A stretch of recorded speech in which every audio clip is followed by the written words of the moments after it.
కేరళకి చెందినటువంటి రోషన్ జోసు, ఆయన భార్య వినయ్. వీళ్ళకి 6 సంవత్సరాల అబ్బాయి, అలాగే 10 నెలల అబ్బాయి ఇద్దరున్నారు. వీళ్ళు ఇటలీలో ఉద్యోగాలు చేసుకుంటూ ఉంటున్నారు. ఇటలీలోనే ఉన్నారు. అయితే సెలవుల కోసం కొచ్చి వచ్చారు. కేరళలో ఉన్నటువంటి కొచ్చికి వచ్చారు. ఈ వచ్చేటప్పుడు ఖతర్ ఎయిర్వేస్ నుండి వచ్చారు. ఈ ఖతర్ ఎయిర్వేస్ అన్నీ చెక్ చేసిన తర్వాత, డాక్యుమెంట్లు అన్నీ చెక్ చేశాక వీళ్ళకి రిటర్న్ టికెట్లు బుక్ చేసింది. దానికి సంబంధించినటువంటి ఆ బోర్డింగ్ పాస్లు కూడా ఇచ్చింది. దాంతో వీళ్ళు ఏమనుకుంటారు, హ్యాపీగా మళ్ళీ రిటర్న్ వెళ్ళిపోవచ్చు అనుకుంటారు కదా. ఇక్కడ సెలవులు అయిపోయిన తర్వాత 2018 నవంబర్లోనే వీళ్ళు బయలుదేరిపోయారు. 10 రోజులు 15 రోజులు ఇక్కడ గడిపిన తర్వాత మళ్ళీ బయలుదేరి వెళ్ళారు. అయితే అక్కడ కొచ్చి ఇంటర్నేషనల్ ఎయిర్పోర్ట్లోనే వాళ్ళు 2 గంటల ముందు వెళ్ళారు. మామూలుగానే ఇంటర్నేషనల్ ప్రయాణం చేసేటప్పుడు ఖచ్చితంగా 2 గంటల ముందు వెళ్ళాలి. డొమెస్టిక్ అయితే గంట ముందు వెళ్ళాలి.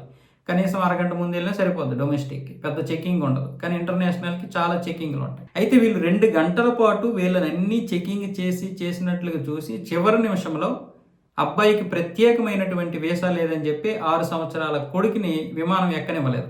వాళ్ళకి సమయం లేదు, ఏం చేయాలో అర్థం కాలేదు, ఉద్యోగాలు పోతాయని చెప్పి వీళ్ళు అబ్బాయిని బంధువుల చేతిలో పెట్టి మేము త్వరలోనే వస్తామని చెప్పి వీళ్ళు విమానం ఎక్కి వెళ్ళిపోయారు. అది కనెక్టివిటీ ఫ్లైట్. వీళ్ళు దోహాలో దిగి ఇంకొక ఫ్లైట్ ఎక్కాలి ఇటలీకి. సో అక్కడ దోహాలో దిగారు. దోహాలో దిగిన తర్వాత ఖతర్ ఎయిర్వేస్ ఏం చెప్పిందంటే, ఈ 10 నెలల బాబుకి ప్రత్యేకమైనటువంటి వీసా ఉండాలని చెప్పి మళ్ళీ అక్కడ ఇంకొక పేచీ పెట్టారు. ఆ పేచీ పెట్టడంతో ఏం చేయాలో అర్థం కాక ఆ 10 నెలల బాబుని, అలాగే వాళ్ళ నాన్నగారు వీళ్ళిద్దరూ ఉండిపోయి ఆమె ఉద్యోగం పోద్దని చెప్పి భార్య వినయ ఆవిడ ఇటలీ వెళ్ళిపోయారు. వీళ్ళు మళ్ళీ రిటర్న్ కొచ్చి వచ్చేసారు, ఆ కొడుకును తండ్రి. దాంతో 2 కొడుకులు, ఆ తండ్రి ఇక్కడ కొన్నాళ్ళ నుండి తరువాత దానికి సంబంధించినటువంటి వీసాలన్నీ పొందిన తర్వాత వాళ్ళు వెళ్ళిపోయారు, ఇటలీ వెళ్ళిపోయారు. కానీ ఇక్కడ కొచ్చిలో దీని గురించి కేసు పెట్టారు. ఎందుకు పెట్టారు అంటే, మేము మానసికంగా వేదన పొందాము అని చెప్పి. అయితే ఇటలీ సింజన్ యొక్క పద్ధతులు ఏం చెప్తున్నాయంటే, ఆ యొక్క దౌత్యపరంగా ఎలాంటి వారికైనా సరే, విదేశాలకు చెందినటువంటి వారికి అది 10 నెలలైనా 10 రోజులైనా ఎవరైనా బేబీ పుడితే వాళ్ళకి ప్రత్యేక వీసా ఉంటుంది 6 సంవత్సరాల వరకు. ఆ వీసా ఖచ్చితంగా ఉండాలి. అలాగే నివాస ధృవీకరణ పత్రం కూడా ఉండాలి అని ఇటలీ యొక్క రూల్స్ చెబుతున్నాయి. అయితే ఇక్కడ విషయం ఏంటంటే, మరి అలాంటప్పుడు మీరు అన్ని చెకింగ్ చేశారు కదా అని ఖతర్ ఎయిర్వేస్ అడిగింది కోర్టు. అన్ని చెకింగ్ చేశారు, మళ్ళీ రిటర్న్ టికెట్లు దానికి సంబంధించినటువంటి బోర్డు పాసులు ఎందుకు ఇచ్చారు? అలాంటప్పుడు ముందే చెప్పాలి కదా. మీ 2 పిల్లలకి ప్రత్యేకమైనటువంటి వీసాలు ఉంటేనే రిటర్న్ మీరు చేయగలరు ప్రయాణం, లేకపోతే చేయలేరని అప్పుడు ఎందుకు మీరు చెప్పలేదు?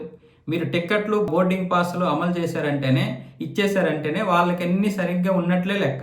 ఆ విధంగా మీరు చేసింది మీ తప్పు, మీరు చెప్పకపోవడం మీ తప్పు. కాబట్టి వాళ్ళ యొక్క మానసిక వేదనకి 10 లక్షల రూపాయలు, లీగల్ ఖర్చులకి 25,000 రూపాయలు కలిపి 10,25,000 రూపాయలు 45 రోజుల్లోగా మీరు చెల్లించాలని చెప్పి ఇప్పుడు తీర్పు ఇచ్చింది. అంటే 6 సంవత్సరాల తర్వాత ఇప్పుడు తీర్పు వచ్చింది. 8 సంవత్సరాల తర్వాత తీర్పు వచ్చింది ఖతర్ ఎయిర్వేస్కి. అంతేకాదు, ఇలాంటివి మళ్ళీ పునరావృతం అయితే మీ యొక్క ఎయిర్లైన్స్ మీద చాలా చర్యలు తీసుకోవాల్సి వస్తుందని కూడా ఇప్పుడు కొచ్చి కోర్టు అయితే ఈ యొక్క విషయం చెప్పడం జరిగింది. అదే కేరళ హైకోర్టు. వాళ్ళు ఎంత మానసిక వేదన పొందుంటారు. ఒక కొడుకుని, 6 సంవత్సరాల కొడుకుని బంధువులకు అప్పచెప్పేసి వాళ్ళు ముగ్గురు ప్రయాణం అవడం, ఆ తర్వాత దోహాలో దిగిన తర్వాత చిన్న కొడుకుని భర్తని వదిలేసి మళ్ళీ భార్య ఒక్కరే ప్రయాణం చేయడం. అంటే ఎవరి రూల్స్ వాళ్ళకు ఉంటాయి. కానీ ఇక్కడ కోర్టు ఒకటే చెప్పింది, మీరు అటు నుంచి రిటర్న్ టికెట్లు అలాగే దాంతోపాటు బోర్డు పాస్లు ఇవ్వడమే మీ తప్పు అని చెప్పి దీన్ని పెడితే అది ఇంటర్నేషనల్ యొక్క లా కూడా దాన్ని సమర్థించింది. కేరళ యొక్క తీర్పుని సమర్థించి మీదే తప్పు అని చెప్పి ఖతర్ ఎయిర్వేస్కి అయితే జరిమానా కట్టండి అని చెప్పడంతో జరిమానా కట్టారు వాళ్ళు ఇప్పుడు.